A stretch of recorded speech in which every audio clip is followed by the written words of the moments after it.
গুজবে কান না দেওয়া ও গুজব না রটানোর আহ্বান জানিয়ে পদযাত্রা বের করল কাছাড় জেলা পুলিশ প্রশাসন। জনগণকে সচেতন করার লক্ষ্যে মঙ্গলবার বিকেলে শিলচর শহরে এক গণসচেতনতামূলক পদযাত্রা বের করা হয়। এই পদযাত্রাটি শিলচর পুলিশ প্যারেড গ্রাউন্ডের সামনে থেকে শুরু হয়ে প্রেমতলা পর্যন্ত গিয়ে আবার সেখান থেকে পুলিশ প্যারেড গ্রাউন্ডের সামনে এসে সমাপ্ত হয়। পদযাত্রায় ছিলেন জেলায়ুক্ত রোহন কুমার ঝা, পুলিশ সুপার নুমুল মাহাত্ম সহ সকল পুলিশ, ট্রাফিক বিভাগের কর্মী ও আধিকারিকরা। পুলিশ সুপার নুমুল মাহাত্ম বলেন, প্রশাসন জনগণের সঙ্গে রয়েছে, যাতে কোনো ধরনের নিরাপত্তার অভাব বোধ না করেন, তাই এই পদযাত্রা। তিনি আরও বলেন, গুজবকে বিশ্বাস করে আতঙ্কিত না হতে 7 দিনের মধ্যে মিয়াদের উজান আসাম ছাড়তে বলা হলেও একে ঘিরে কোথাও কোনো হিংসাত্মক ঘটনা ঘটেনি। একমাত্র নাজিরাতেই একটি ঘটনা ঘটেছিল।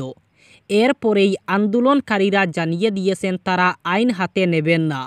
বিধানসভায় দাঁড়িয়ে মঙ্গলবার এই মন্তব্য করলেন মুখ্যমন্ত্রী ডক্টর হিমন্ত বিশ্ব শর্মা। পাশাপাশি তাদের আন্দোলনের যৌক্তিকতা তিনি নানাভাবে তুলে ধরেন। সেই সঙ্গে জানিয়ে দেন, অসমিয়ারা যেখানে চান না সেখানে অন্যরা যাবেন না। তার কথায় ভূমিপুত্রদের অধিকার সুরক্ষার কথা রাষ্ট্রসংঘ বলেছে, আর সুপ্রিম কোর্ট সেদিনও বলেছে আসামে আগ্রাসন চলছে। একই কথা বলেছিলেন তৎকালীন মুখ্যমন্ত্রী বিষ্ণুরাম মেদি। হিমন্তের ব্যাখ্যা, ভূমিপুত্রদের অধিকার সুরক্ষিত থাকলে অন্যরাও শান্তিতে থাকবেন।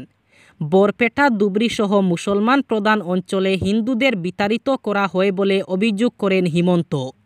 তিনি বলেন, নিম্ন আসামে ভূমিপুত্রদের প্রায়ই হুমকি দমকি শুনতে হয়, আর হিন্দুরা অত্যাচারিত হলেও সেখানকার জনপ্রতিনিধিরা তাদের দেখতে যান না, সুরক্ষার আশ্বাস দেন না। ফলে বাধ্য হয়ে হিন্দুরা ওইসব এলাকা থেকে সরে আসেন।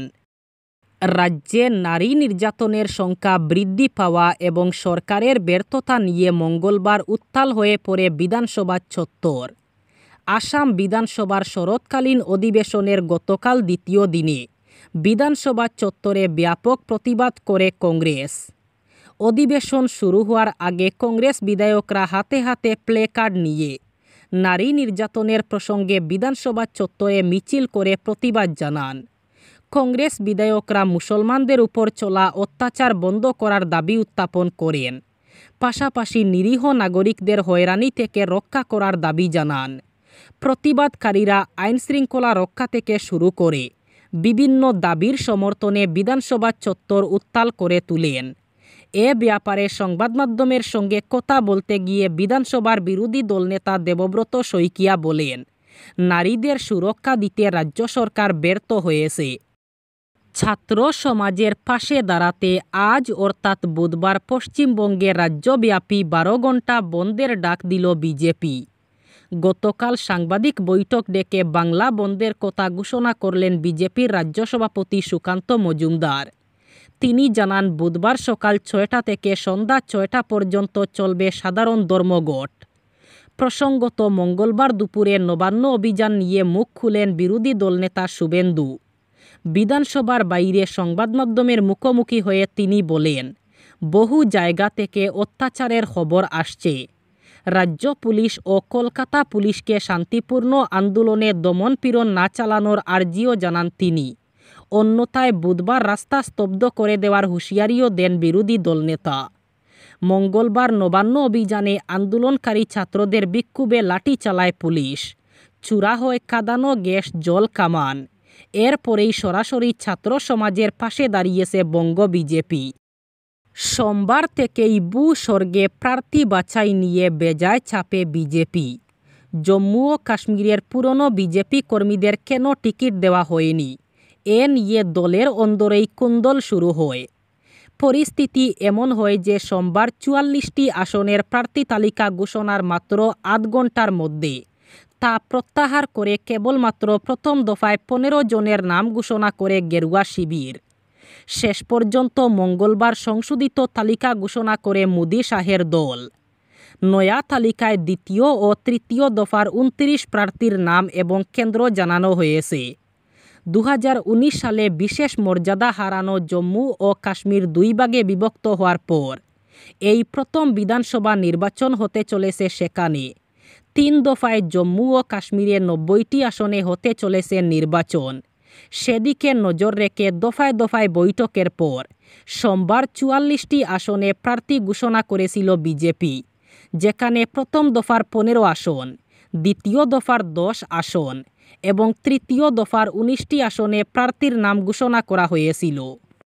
বন্যার কারণে 1 সপ্তাহ বন্ধ থাকার পর ত্রিপুরার সমস্ত শিক্ষা প্রতিষ্ঠান আবার খুলল। সেই স্কুলগুলি ছাড়া যেগুলিকে ত্রাণ শিবিরে রূপান্তরিত করা হয়েছে। 19 আগস্ট শুরু হওয়া ভারী বৃষ্টিপাতের কারণে বিধ্বংসী বন্যা ও ভূমিধসের পর ত্রিপুরা সরকার অনির্দিষ্টকালের জন্য স্কুল ও বিশ্ববিদ্যালয় সহ সমস্ত শিক্ষা প্রতিষ্ঠান বন্ধ ঘোষণা করে। শিক্ষা বিভাগের পরিচালক নৃপেন্দ্র চন্দ্র শর্মা স্বাক্ষরিত একটি আদেশে এদিন বলা হয়েছে যে সমস্ত স্কুল, সরকারি, বেসরকারি এবং সরকারি সাহায্যপ্রাপ্ত স্কুলগুলি মঙ্গলবার পুনরায় খুলবে। সেই সমস্ত স্কুলগুলি ছাড়া যেখানে ত্রাণ শিবিরগুলি এখনও চালু রয়েছে সেগুলি বন্ধ থাকবে এবং মঙ্গলবার থেকেই আবার চালু হয়েছে ত্রিপুরার সমস্ত স্কুলগুলি। প্রিপেইড স্মার্ট মিটার নিয়ে কোনো অভিযোগ নেই, আন্দোলন ভুল। এসডির এমন মন্তব্যে উত্তাল হয়ে ওঠে সোনাই সাবডিভিশন কার্যালয়। মঙ্গলবার প্রিপেইড স্মার্ট মিটার বাতিলের দাবিতে সারা রাজ্যের সঙ্গে কাবুগঞ্জে বিদ্যুৎ বিভাগের সোনাই সাবডিভিশন কার্যালয়, দক্ষিণ কাচারের সোনাই, নরসিংহপুর ও পালংঘাট ব্লক কংগ্রেসের কর্মকর্তারা ঘেরাও করেন। এতে অংশ নেন জেলা কংগ্রেস সভাপতি অভিজিৎ পাল, প্রাক্তন মন্ত্রী অজিত সিংহ, সূর্যকান্ত সরকার, বরহলার প্রাক্তন জেলা পরিষদ সদস্যা নাজমা লস্কর।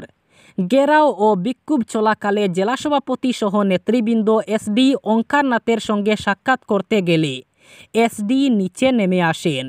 এসডির কাছে সমস্যাগুলো জেলা সভাপতি অভিজিৎ পাল তুলে ধরলে এসডি নাথ বলে ওঠেন, গ্রাহকদের কাছ থেকে এমন কোনো অভিযোগ পাননি, আপনাদের আন্দোলন ভুল।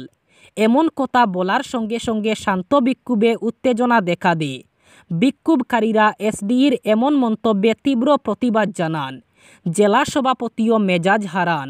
অবস্থা বেগতিক দেখে ভুলও স্বীকার করে নেন ইঞ্জিনিয়ার।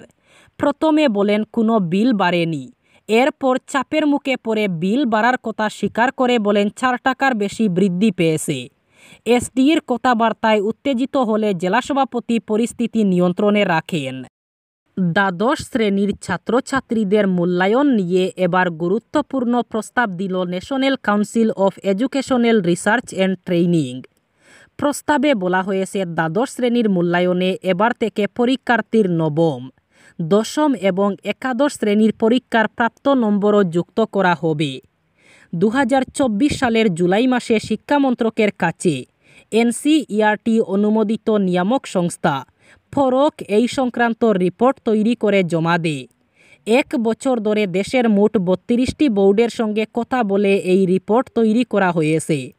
রিপোর্টে ভোকেশনাল ও স্কিল ভিত্তিক শিক্ষার উপরে জোর দেওয়া হয়েছে।